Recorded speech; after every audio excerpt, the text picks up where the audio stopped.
Pocas infraestructuras han sido tan importantes para el Baix Llobregat y Barcelona como lo ha sido el Canal de la Infanta. A pesar de su importancia, hoy ya nadie se acuerda de él.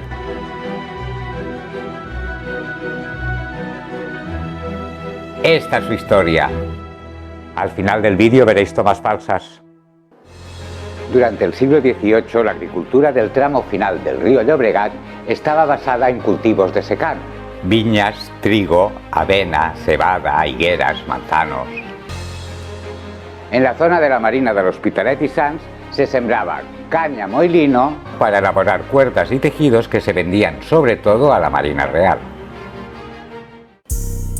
El único canal que atravesaba la zona fue conocido posteriormente como Rec Vell, mandado construir por Alfonso I para regar Barcelona. La falta de presupuesto hizo que solo llegase a Molins de Rei.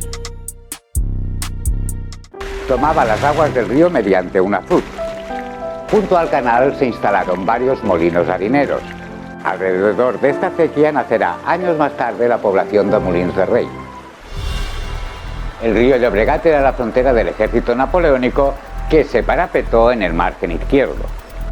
En Molins de Rei quemaron el margen del río para que la guerrilla catalana no pudiese esconderse entre la vegetación.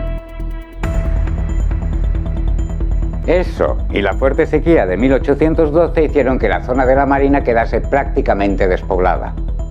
Al acabar la guerra empezó a plantearse la necesidad de construir un canal que se debía sufragar, como indicaba la ley, por la corona, pero Fernando VII no estaba por la labor de hacerse cargo de los costes, y para rematarlo impuso a los campesinos el privilegio feudal del diezmo. Aún así, el canal se pudo construir tras la derogación de la prerrogativa real de construcción de canales, con capital privado, por supuesto. Se construyó entre 1817 y 1820. El capitán general de Cataluña, Francisco Javier Castaños, hizo lo imposible para conseguir la necesaria obra hidráulica. Incluso puso parte del capital privado que ascendía a 4.350 reales. Por eso, durante un tiempo fue conocido como el Canal de Castaños.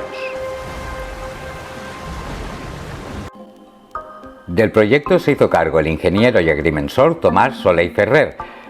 Se abrió una gran zanja de más de 17 kilómetros y una anchura de entre 2 y 4 metros y se levantaron 45 puentes para sortear caminos, rieras, barrancos.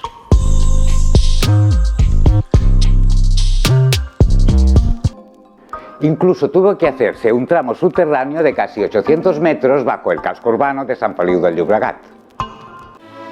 El canal se inauguró el 21 de mayo de 1819.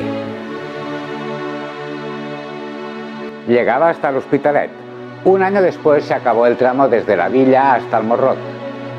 Aprovechando que estaba de paso en Barcelona la sobrina del rey, Luisa Carlota de Borbón dos Sicilias, fue invitada a inaugurar el canal, que desde entonces se llamó Canal de la Infanta. Era una cría de 14 años que acababa de llegar de Nápoles, donde se había casado con su tío. Su construcción permitió irrigar todas las tierras del margen izquierdo del río, desde Molins de Rei hasta su desembocadura en el Morrot, a los pies del futuro faro de Montjuïc.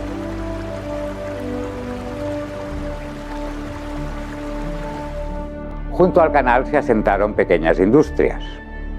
El primer molino harinero que se instaló junto al canal fue el llamado con los años Sal Llaunar, junto a la Bordeta. Después llegaron el molino papelero de Can Cartró en Sant Joan d'Espí y serrerías en l'Hospitalet. Los secarrales se convirtieron en tierras de regadío con 4 cosechas anuales que surtieron de fruta y verduras a Barcelona. Para gestionarlo se constituyó la Junta del Canal de la Infanta, formada por los regantes afectados.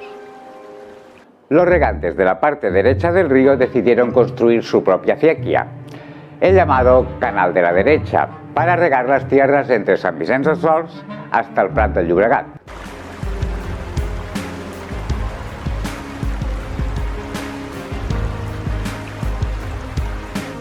Los cultivos atrajeron a muchas familias que llegaron para trabajar en las fábricas que se fueron asentando junto al canal, que se abastecía de la fuerza hidráulica de los saltos del canal.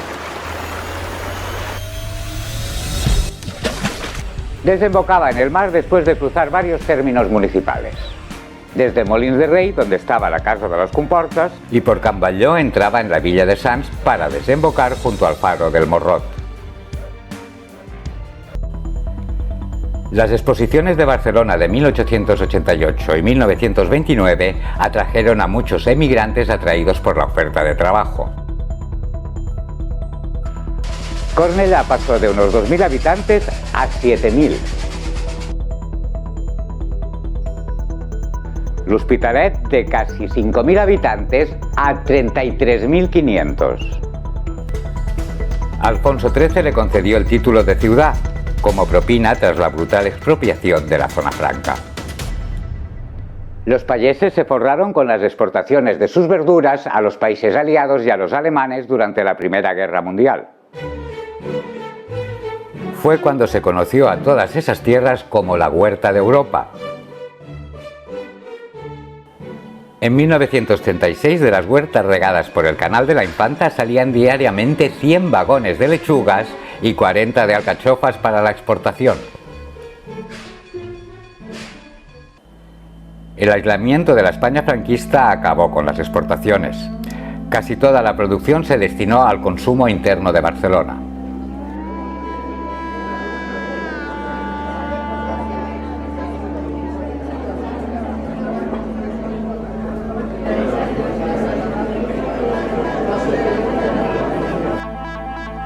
La especulación del suelo convirtió muchos campos en solares donde construir pisos.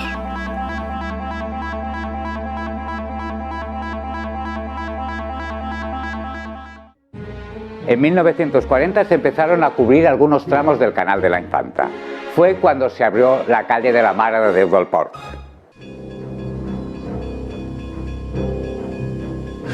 Con la ola migratoria de los años 50 y 60, las tierras dieron paso a los bloques de pisos.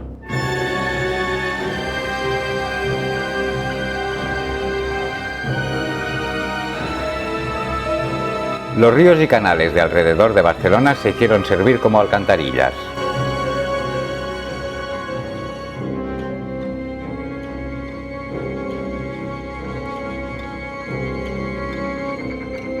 Su agua no era potable.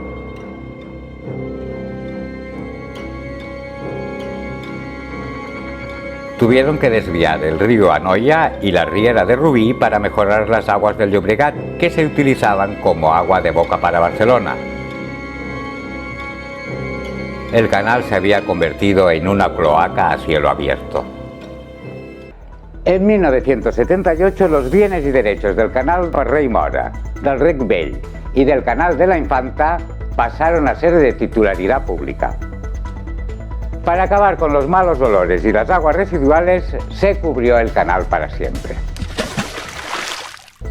Actualmente el Canal de la Infanta aún lleva agua desde Molins de Rei a Cornellà, regando las tierras próximas al Hospital de Bellvitge.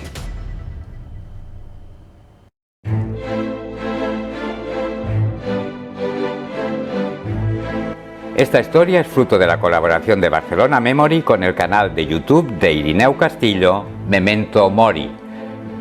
No dudéis en visitarlo. Si te ha gustado esta historia, te animamos a que compartas el vídeo. Tema clave para que YouTube lo recomiende y llegue a más personas. Si quieres estar al día sobre nuestra serie, suscríbete a nuestro canal. No olvides clicar la campanita para que YouTube te recuerde cada sábado el estreno de un nuevo capítulo. También tenemos web y estamos presentes en Facebook e Instagram. Durante el siglo XVIII la agricultura... Desde Molins de Rei hasta... El primer molino harinero que se ha...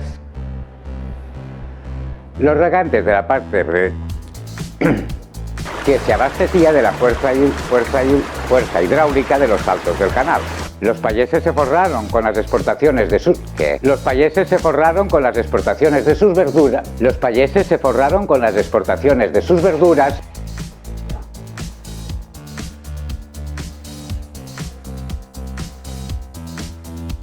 Junto al Comín.